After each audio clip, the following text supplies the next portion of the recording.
यदि आप में से कोई व्यक्ति कर्जे की दलदल में फंसा हुआ है, परेशान है, तो बिल्कुल नहीं घबराना है। इसमें आपकी गलती नहीं है, इसके लिए सरकार की गलत नीतियां जिम्मेदार हैं। ज्यादा लोगों ने बताया नोटबंदी, जीएसटी और लॉकडाउन, ये तीन बड़ी समस्याएं लोगों ने बताई। इन तीन समस्याओं के कारण लोग कर्जे की दलदल में फंसे हुए हैं। और कल भी हम लोग बात कर रहे थे, कल सूरत में थे हम लोग, वहां भी मैंने बताया कि जब हम आ रहे थे गाड़ी में तो राजेश्वर जी ने बताया कि सर वो पहला झटका लगा नोटबंदी के रूप में, कुछ लोग वो झेल गए। दूसरा झटका लगा जीएसटी के रूप में, वो भी झेल गए। लेकिन जो तीसरा लॉकडाउन के रूप में जो झटका लगा वो झेल नहीं पाए व्यापारी। और बहुत सारे लोगों ने बताया कि उनका व्यापार तबाह हो गया। बहुत सारे लोगों ने कहा उनकी नौकरियां छूट गई और इसलिए वो कर्जे की दलदल में फंसे। चाहे कारण कुछ भी रहा हो, अगर आप कर्जे की दलदल में फंसे हुए हैं, कर्जे के कारण परेशान है, तो घबराने से, डरने से, परेशान होने से काम चलने वाला नहीं। आज भी सुबह पता चला कि राजस्थान में एक व्यक्ति ने सुसाइड कर लिया कर्जे के कारण। और सरकारी आंकड़े हैं, पिछले 5 वर्ष में 50,000 ज्यादा व्यापारी कर्जे के कारण आत्महत्या कर चुके, सुसाइड कर चुके। आपको कोई गलत कदम नहीं उठाना है, टेंशन देनी नहीं, परेशान नहीं होना है। और हम अपनी तरफ से प्रयास कर रहे हैं, सरकार से कर्जा माफी का भी कोशिश कर रहे हैं।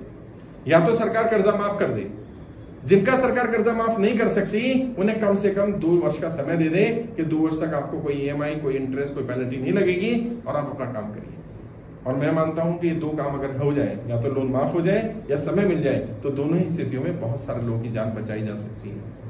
लोग सच में बहुत परेशान है, लेकिन कर्जे की समस्या क्या है, सहा भी ना जाए और कहा भी ना जाए। व्यक्ति किसी को बताना नहीं चाहता, उसको लगता है कि मेरी बदनामी ना हो जाए, मेरी बेइज्जती ना हो जाए, मेरा इतना बड़ा व्यापार चल रहा था, मेरा व्यापार समाप्त हो गया। कल हम लोग जब सूरत में थे, वहां एक व्यापारी ने बताया कि उन्होंने करोड़ों रुपए की टर्नओवर मेंटेन की है, बढ़िया व्यापार चला रहे थे, लेकिन फिर स्थिति ऐसी आ गई कि आज उन्हें अपने बच्चों की फीस देने के भी पैसे नहीं है, इतनी स्थिति खराब है। अपने स्टाफ को सैलरी भी नहीं दे पा रहे हैं और किसी को बता भी नहीं पा रहे। सोचिए वो व्यापारी जो करोड़ों का काम करता हो और अचानक पता चले उसका व्यापार बंद हो गया। और मैं बार बार ये कह रहा हूं, आप गलत कदम उठा लेंगे या किसी ने कोई गलत फैसला ले भी लिया, उसके बाद अगर मानो सरकार ने लोन माफ कर दिया तो क्या फायदा उसका। अब जो लोग एक्सपायर कर गए, परसों कर्नाटका के बारे में पता चला, मध्य प्रदेश में पता चला, हर राज्य में लोग सुसाइड कर रहे हैं। उन लोगों को कैसे वापस लाया जाएगा जो लोग दुनिया से चले जाएंगे। और हम सरकार से क्या मांग कर रहे हैं, जो लोगों के घर में कोई कमाने वाला ही नहीं बचा, छोटे छोटे बच्चे हैं, वाइफ रह गई है, हस्बैंड एक्सपायर कर गया, लोन हस्बैंड का नाम था। अच्छा, बैंक ने वो लोन इंश्योर नहीं किया तो गलती बैंक की है ना। अब अगर बैंक ने इंश्योरेंस नहीं दिया था, आरबीआई की गाइडलाइन से इंश्योरेंस होना चाहिए, तो फिर गलती बैंक की होगी। सजा उन बच्चों को क्यों दी जा रही है? उनका घर कब्जा कर रहे हैं, उनको घर से बाहर निकाल रहे हैं। छोटे छोटे बच्चे कहाँ जाएंगे? कम से कम इनका तो लोन माफ होना चाहिए। और मैं आपसे पूछ रहा था, होना चाहिए ऐसे लोगों का लोन माफ कि नहीं होना चाहिए? सरकार नहीं सुन रही है। सरकार को लगता है कि नहीं, लोन माफ नहीं होने। क्यों नहीं होना चाहिए भाई? जब बंदा ही नहीं बचा दुनिया में तो उसका तो लोन माफ कर दो। वो लोग जिनका व्यापार बंद हो गया, जिनकी नौकरियां छूट गई, जिनके पास कमाई का कोई साधन नहीं बचा, वो जैसे तैसे करके तो अपने बच्चे पाल रहा है और उसे आप बैंक वाले लोग, रिकवरी वाले लोग बदतमीजी कर रहे हैं, मिसबिहेव कर रहे हैं, गाली गलौज कर रहे हैं। लोग कर्जे के कारण कम आत्महत्या कर रहे हैं, बदनामी के कारण ज्यादा कर रहे हैं। जो उनके घर के बाहर जाकर के खड़े हो जाते हैं, उन्हें गाली गलौज करते हैं, उनकी गाड़ी उठाकर ले जाते हैं। परसों देखा होगा, मैंने अपने पेज पर एक वीडियो डाली, गांव में एक व्यक्ति ने कर्जा लिया था, एक किस्त बाउंस हुई थी, रिकवरी एजेंट उसके घर से बकरी लेकर चला गया। बताओ ये क्या तरीका है यार? उसके पास कमाई का कोई साधन नहीं है और उसकी एब्सेंस में, वो बंदा नहीं था उस समय पर घर में बंदा नहीं है, कोई नहीं है, और उसकी सामान लेकर के जा रहे हैं। कई जगह के घर पर लेडीज होती है अकेली, उनके साथ बदतमीजी करते हैं, गाली गलौज करते हैं, रात को 9-9, 10-10 बजे तक बैठे रहते हैं, जबकि आरबीआई की गाइडलाइंस है ऐसे कोई नहीं बैठ सकता। लेकिन फिर भी अगर आप में से कोई कर्जे के दलदल में फंसा हुआ है, अगर उसने बैंक से कर्जा लिया तो क्या करना है वो मैं बता रहा हूँ, अगर प्राइवेट फाइनेंसर से लिया तो क्या करना है वो बता रहा हूं मैं, और कैसे इस दलदल से बाहर अपने स्तर पर निकल सकते हो वो मैं गाइड कर देता हूं। सबसे पहली चीज तो, अगर आपने कर्जा लिया है, बैंक से लिया है, किसी एप्लीकेशन से लिया है, किसी तरह का भी लोन आपने लिया, एजुकेशन लोन है आपके ऊपर, हाउसिंग लोन है, गाड़ी का लोन है, पर्सनल लोन है, क्रेडिट कार्ड का लोन है, कोई भी लोन अगर आपने लिया और अब आप लोन नहीं चुका पा रहे, आपकी स्थिति खराब हो गई, तो आप जाकर के बैंक में बात करो। बैंक को बताओ कि आज मेरी स्थिति अच्छी नहीं है, मैं लोन नहीं भर पाऊंगा, क्योंकि जब बैंक ने आपको लोन दिया था तब आपकी स्थिति अच्छी थी, बैंक को बात पता थी। आज स्थिति खराब हो गई, बैंक को तो नहीं पता, बैंक को सपना थोड़ी आएगा कि आज आपकी स्थिति खराब हो गई। तो क्या करना है? बैंक में जाकर के बात करनी है। कैसे बात करनी है? ओरल बात नहीं करनी, रिटर्न में बात करनी, लेटर लिख करके लेकर के जाओ। और लेटर में क्या लिखना है? लेटर में क्लियरली लिखो कि मैंने ये लोन लिया था, इतने दिन तक मैंने पे किया है, आज मेरी स्थिति अच्छी नहीं है, मुझे कम से कम 2 वर्ष का समय दिया जाए। जैसे बड़े बड़े उद्योगपतियों को दिया गया। अभी गौतम अदानी का मैंने बताया था 12,000 करोड़ से ज्यादा का लोन ISBI ने अंडरराइट कर दिया। अंडरराइट मतलब माफ करना नहीं है, अंडरराइट का मतलब क्या है? ये लिख देना कि ये व्यक्ति अभी लोन नहीं भर पा रहा है, जब इसके पास होगा तो दे देगा। हम भी तो यही चाह रहे हैं।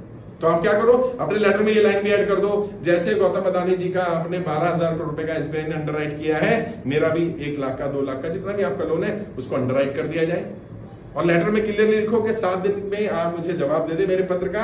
अगर 7 दिन में आपका जवाब नहीं आता है तो मैं मान लूंगा कि आपने मेरे पत्र पे संज्ञान लेकर के मेरा लोन अंडरराइट कर दिया है, मुझे राहत दे दी है। अब क्या होगा? अब बैंक को मजबूरी हो जाएगी कि वो आपका हाँ या ना में जवाब देगी, क्योंकि आपने क्या लिखा है, अगर 7 दिन में आपका कोई जवाब नहीं आता तो मैं मान लूंगा कि आपने मेरी मंजूरी कर दी है। अब मैं कह यार मंजूरी तो नहीं करी है, कर दी है तो अच्छी बात है। अभी हुआ ऐसा ही, राजेश्वर जी के पास फोन आया पुणे से, और पुणे में एक व्यक्ति ने ऐसे ही लेटर लिख करके दिया, बैंक से 1 साल का समय मांगा, बैंक ने 6 महीने का समय उसको दे दिया, क्योंकि बैंक को भी लगा कि अगर 7 दिन के अंदर अंदर समय नहीं देंगे इसको तो मान लेगा कि 1 साल का समय मिला। तो बैंक ने लेटर पे जवाब दिया कि आपको 1 साल का तो समय नहीं मिल सकता, लेकिन 6 महीने के लिए आपका लोन अंडरराइट कर दिया। ठीक है, 6 महीने का समय मिल जाए, 6 महीने बाद फिर जाएंगे। गलत कदम नहीं उठाना है। बैंक से लिया, एप्लीकेशन से लिया, किसी NBFC कंपनी से लिया, कहीं से भी लोन लिया, क्रेडिट कार्ड का लोन लिया, वहां जाकर के एप्लीकेशन दे दी। अब मानो किसी साहूकार से लिया, किसी रिश्तेदार से, किसी जानकार से लिया, वहां भी रिटर्न में बात करो, भाई मेरी स्थिति खराब हो गई है, मैं पैसे भी नहीं दे पा रहा हूं, मुझे कम से कम 1 साल का समय दिया जाए। और बताओ मेरी फाइल वित्त मंत्रालय में गई हुई है, मैंने PMO में भी एप्लीकेशन लगाई हुई है, ये मेरा रजिस्ट्रेशन नंबर है। आज आपका रजिस्ट्रेशन नंबर भी मिलेगा जिन लोगों ने फॉर्म भरा हुआ है। जो लोग इस महीने भरेंगे उनका अगले महीने रजिस्ट्रेशन, या उससे बाद में जब मैं आऊंगा तब मिल जाएगा रजिस्ट्रेशन नंबर। आपकी फाइल जितने भी लोग हमारे साथ जुड़े थे, पहले वित्त मंत्रालय भेजी जा रही थी, अब PMO में भेजी जा रही है, ताकि सरकार को स्थिति का आकलन हो, सरकार को पता चले स्थिति कितनी गंभीर है। अच्छा, शुरुआत में तो सरकार मानी नहीं थी इतनी समस्या, क्यों? संख्या कम थी, 20-25 हजार। अच्छा, जब संख्या बढ़ी 50,000 हो गए, अब सरकार को लगा हाँ कुछ गंभीर समस्या है। अच्छा, फिर 1 लाख हो गए, सरकार पर दबाव पड़ना शुरू हुआ। 1.5 लाख हो गए, सरकार ने सारा फाइल RBI को भेज दिया, RBI से जवाब आना शुरू हो गया। पहले हम लोग लेटर भेजते थे, जवाब नहीं आ रहा था, अब 2-way कम्युनिकेशन शुरू हो गया, सरकार भी जवाब देने लगी है। तो इसका मतलब सरकार भी अब सीरियसली ले रही है। और लेटेस्ट की बात करो तो 2,66,000 से ज्यादा लोगों ने आवेदन कर दिया है आज की डेट तक, और ये संख्या स्पीड से बढ़ रही है। अब सोचो जिस दिन ये 26 लाख हो जाएगा उस दिन क्या होगा, जिस दिन ये 2 करोड़ हो जाएगा उस दिन क्या होगा। सरकार को झुकना पड़ेगा, सरकार को मानना पड़ेगा। जब बड़े बड़े अमीर लोगों को राहत दी जा सकती है तो आम जनता ने क्या बिगाड़ा यार? आम जनता को राहत क्यों नहीं दी जा सकती? सिर्फ अमीरों की सरकार नहीं है ना, सरकार तो जनता की। और मैं बार बार बोलता हूं, एक माँ भी अपने बच्चे को तब तक नहीं पिलाती जब तक वो बच्चा रोता नहीं है। और सरकार माई बाप है, सरकार के सामने अपनी बात रखनी पड़ेगी, बताना पड़ेगा कि हमारी स्थिति खराब है और आज आपकी स्थिति कैसी है, यही बताने के लिए मैं आपके फॉर्म भरवा रहा हूं, ताकि सरकार को आपकी स्थिति का पता चलता है। अब गोधरा में बैठे एक शहर में कोई व्यक्ति परेशान है, ये नरेंद्र मोदी को नहीं पता चलने वाला भाई, उस तक भेजनी पड़ेगी जानकारी, फॉर्म भरना पड़ेगा। तो क्या करना है, पहले खुद फॉर्म भरो और फिर कम से कम 100 लोगों के फॉर्म भरो।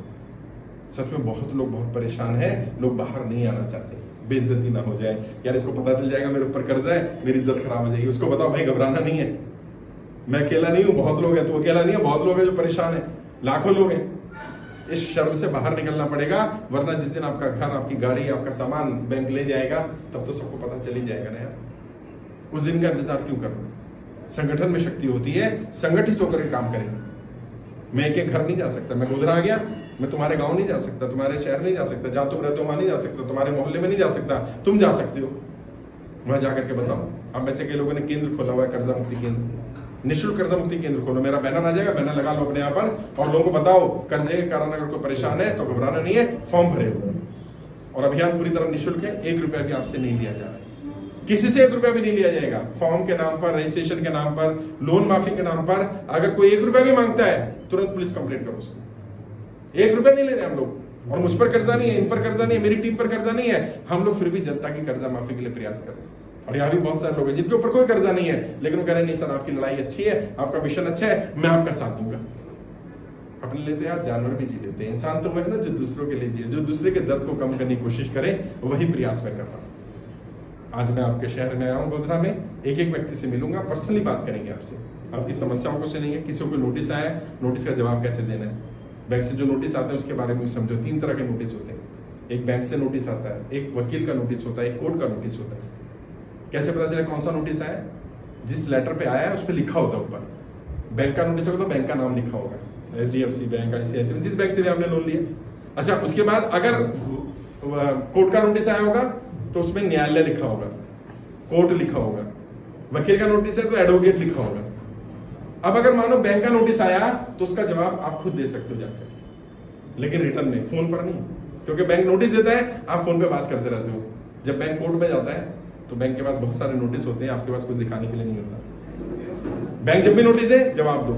अच्छा, वकील का नोटिस आया तो वकील के थ्रू जवाब दो, और कोर्ट का नोटिस आया तो कोर्ट में जाकर के जवाब दो। बताओ कि मेरी स्थिति खराब है और मेरी स्थिति को ठीक करने के लिए मैंने बैंक से रिक्वेस्ट किया था, समय मांगा था, बैंक ने मुझे समय नहीं दिया।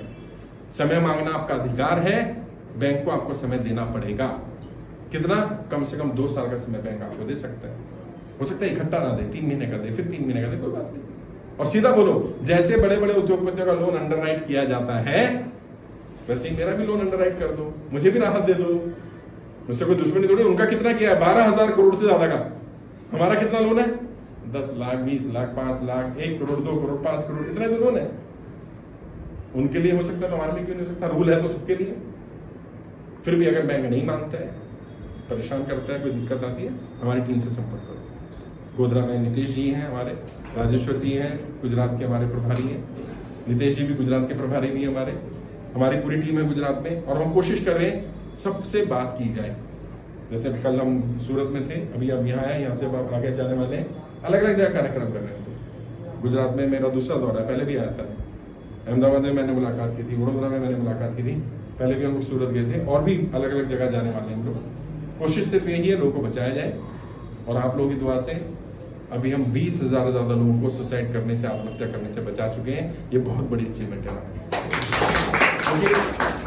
किसी का जीवन लेना और देना ये इंसान के हाथ में नहीं है, लेकिन अगर हमारे शब्दों से किसी को जान आती है, कोई बच जाता है, उम्मीद जाग जाती है, तो ये भी बहुत बड़ी बात है। कर्जे से बाहर निकलने के 20 तरीके की ट्रेनिंग दी जा रही है, ऑनलाइन दी जा रही है, फ्री दी जा रही है। पहले उसकी फीस होती थी, वो फ्री कर दिया आपको। YouTube पे वो ट्रेनिंग मिल जाएगी, 2 पार्ट है उसके, पार्ट 1 पार्ट 2। उसमें 20 से ज्यादा तरीके बताएंगे, नोट करो, कोई तरीका तुम्हारे काम आ सकता है। अपने स्तर पर प्रयास करो, मैं भी प्रयास कर रहा हूँ। और दिल्ली जाना पड़ सकता है, हो सकता है सरकार बुला ले, हो सकता है सरकार के अधिकारी आ जाए और वो कहें कि आप आइए अपनी समस्या बताइए, तो 1 या 2 बार दिल्ली जाना पड़ सकता है। तैयार रहना उसके लिए। मेरे फेसबुक पेज को फॉलो करते रहो, जानकारी वहीं मिल जाएगी कब जाना है। आप में से जिन लोगों ने केंद्र खोला है, आप में से कई लोगों ने कर्जा मुक्ति केंद्र खोला होगा, उनको तो लेके जाएंगे। वो जाकर वित्त मंत्रालय में, PMO में अपनी बात रखें। और भी कोई जाना चाहता है तो केंद्र खोले अपने यहाँ। केंद्र खोलने का भी कोई चार्ज नहीं। हमारी ईमेल आईडी है freekmkindia@gmail.com, freekmkindia@gmail.com। वहां पर कोई मेल कर देगा, बैनर आ जाएगा आपके नाम का, उसमें मेरी फोटो लगी होगी, बैनर को अपने घर लगाओ, 100 लोगों को इकट्ठा कर लो, फॉर्म भरवाओ। जैसे 100 लोगों के फॉर्म भरवा लोगे, आपको लेकर के जाएंगे सरकार के सामने। सरकार के सामने रखो बात, गोधरा में किस किस को क्या क्या समस्याएं आ रही हैं और सरकार को क्यों गोधरा के लोगों का लोन माफ करना चाहिए। आप रखो बात, मैं क्यों रखूं? हर जगह मैं नहीं जा सकता, आपको लेकर जाऊंगा, आप बात करना। सरकार भी तो यही चाहती है। सरकार चाहती है कि डायरेक्ट आपसे बात करे। मैं भी ये चाहता हूं सरकार आपसे बात कर ले, मेरा लोन थोड़ी है, जिसका लोन उससे बात कर ले, माफ करना है माफ कर दे, समय देना समय दे दे। और मुझे पूरा विश्वास है कि सरकार लोन माफ भी करेगी, समय भी देगी। जो आप चाहोगे वो होगा, बस संख्या बल चाहिए। जिस दिन ये 1 करोड़ लोग हो गए ना, मैं बता रहा हूं, जब संख्या 1-1.5 लाख हुई ना, तो RBI से लेटर आ गया, जवाब आ गया, बातचीत शुरू हो गई। जब ये 20-25 लाख हो जाएगा तो वित्त मंत्रालय से बातचीत शुरू हो जाएगी, वो लोग आ जाएंगे बात करने। और जिस दिन ये संख्या 1 करोड़ होगी तो उस दिन प्रधानमंत्री आ जाएंगे बात करने, भाई बताओ क्या करना है। क्योंकि मैं नेताओं को अच्छी तरह जानता हूं, ये एक ही भाषा समझते हैं, वोट की भाषा। जब इन्हें लगता है कि इनका वोट जा रहा है, सरकार जा सकती है, तब ये समझ में आता है, हरकत में आता है कि नहीं भाई इसको संभालो। और तुम्हारे साथ भी हो सकता है लेटर आ जाए वित्त मंत्रालय से, फोन आ जाए, सीधा बोलो भैया मेरा लोन माफ कर दो, और अगर माफ नहीं कर सकते तो 2 साल का समय दे दो। और दोनों ही परिस्थितियों में अगर माफ कर देते तो भी और अगर समय देते हैं तो भी दोनों में हमारा लाभ होगा। गलत कदम नहीं उठाना है। कोई साहूकार परेशान करता हो, कोई रिकवरी वाला परेशान करता हो, कोई गाली गलौज करता हो, बदतमीजी करता हो, उसकी वीडियो रिकॉर्ड कर दो। कुछ नहीं करना, आपके घर आए वीडियो रिकॉर्ड कर लो उसकी और हमारी टीम को भेज दो। पुलिस कंप्लेंट भी कराएंगे, आपके पास अधिकार होता है, आप एफआईआर करा सकते हैं उसकी, और अगर आपने पुलिस कंप्लेंट करी तो आप कोर्ट में केस भी कर सकते हैं, मानहानि का दावा भी कर सकते हैं, पनिशमेंट भी होगी, उसको 2 साल की सजा मिल सकती है और उसका लाइसेंस भी कैंसिल होगा और आप कंपनसेशन भी मांग सकते हो। जो कोर्ट फीस खर्चा होगा वो खर्चा भी उसको देना पड़ेगा आपको। अपने अधिकारों को जानो, कंज्यूमर हो आप, उपभोक्ता हो, उपभोक्ता के नाते आपके अधिकार हैं, अपने अधिकारों को जानना पड़ेगा। घबराना नहीं है, परेशान नहीं होना, लड़ेंगे और मुझे पूरी उम्मीद है हम इसमें सफल होंगे। बहुत सारे लोग हैं जो हमारे साथ जुड़े, वो टीम जो काम कर रही है, पूरे गुजरात में हम लोग काम कर रहे हैं, पूरे देश की टीम काम कर रही है। बस एक ही प्रयास है कि लोगों की मदद की जाए, ज़्यादा से ज़्यादा लोगों तक पहुँचा जाए। मैं अपनी तरफ से प्रयास कर रहा हूँ, मैं यहाँ तक आ गया। अब आपकी जिम्मेदारी है कि आप इस मैसेज को आगे लोगों को लेके जाएं और लोगों को बताएं कि कर्जे में फंस गए, इसमें आपकी गलती नहीं है, इसके लिए सरकार की गलत नीतियाँ जिम्मेदार हैं और सरकार की गलत नीतियों की सजा आपको नहीं मिलनी चाहिए। सरकार की गलती है तो जिम्मेदारी सरकार को लेनी पड़ेगी। सरकार को या तो लोन माफ करना पड़ेगा या समय देना पड़ेगा। फिर भी आपकी स्थिति कैसी है, किसको क्या समस्या आ रही है, 1-to-1 बातचीत